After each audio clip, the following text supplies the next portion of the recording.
What's up, everybody? Welcome back to the channel and some Hail Caesar coverage. So it's been a while, but we're moving on here with the Gepids, and one of the probably lesser known factions here, but nonetheless pretty cool. So as it says here, basically sort of Germanic peoples displaced after the collapse of the Hunnic Empire. So it gives you a rough time frame there, 5th to 6th centuries AD. So things to look at, the Gepidae, King Arderic, Battle of the Catalonian Plains, Battle of Ndau, King Cunimund, and so on. So things that you could include here, so Huruls, Rygians, Burgundians, Siri, if I'm pronouncing that word right, and then the Goths as well, potentially. So lots of neat things here. This is an interesting list overall. Rather simple in the categories here. So we are mandated to take at least 25% cavalry and at least 25% infantry.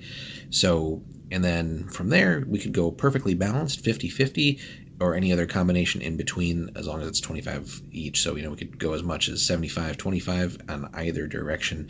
So really, if we wanted to go cavalry heavy or infantry heavy, we have that flexibility here. So we're not like pigeonholed into sort of one style with this list, or one strategy really.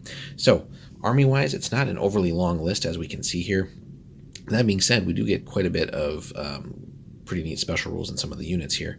So we start off with the cavalry, and it's again also kind of that same sort of balance in the list selection as well. I think we have like almost essentially an equal number of cavalry versus infantry units here, so pretty neat overall. Heavy cavalry with spears, and again extra to make them tough fighters. That's on demand, so there's no other restrictions on that. So really, all your cavalry here could be tough fighters, heavy cavalry, which is pretty damn cool. Again, heavy cavalry stat line, 30 points per the base unit, 1 extra point to get tough fighters. Seems like a good deal, right?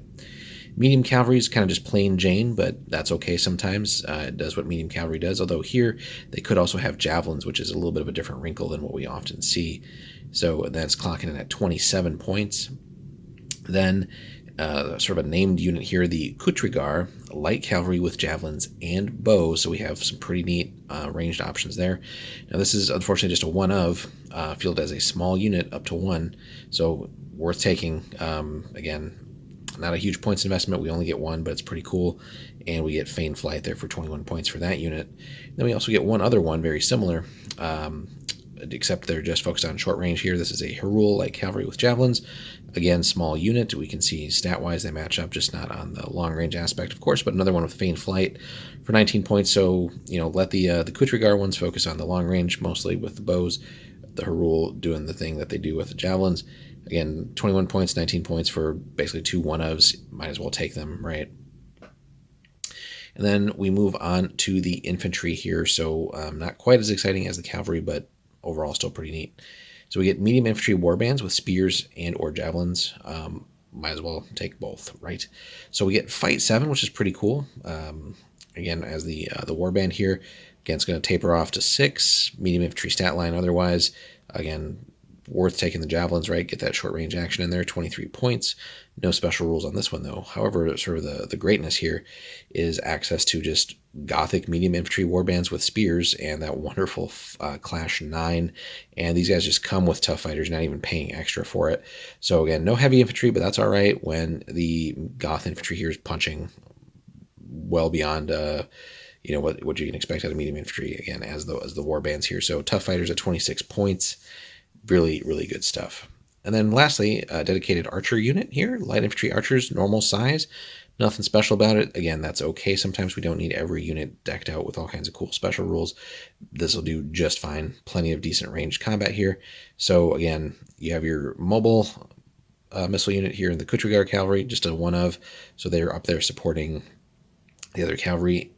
And then just solid medium infantry, not medium infantry, light infantry archers supporting what the other warbands are doing, basically. So decent, but not overwhelming ranged firepower in this list, but again, solid at close, certainly, with all different javelins and everything else going on. And again, that was 22 points for these just normal archer units, and again, in a pinch, could scrap it up a little bit in combat as well, although no morale saves on these boys. And then lastly, the just most basic of skirmisher packages here, javelins as small units for 11 points.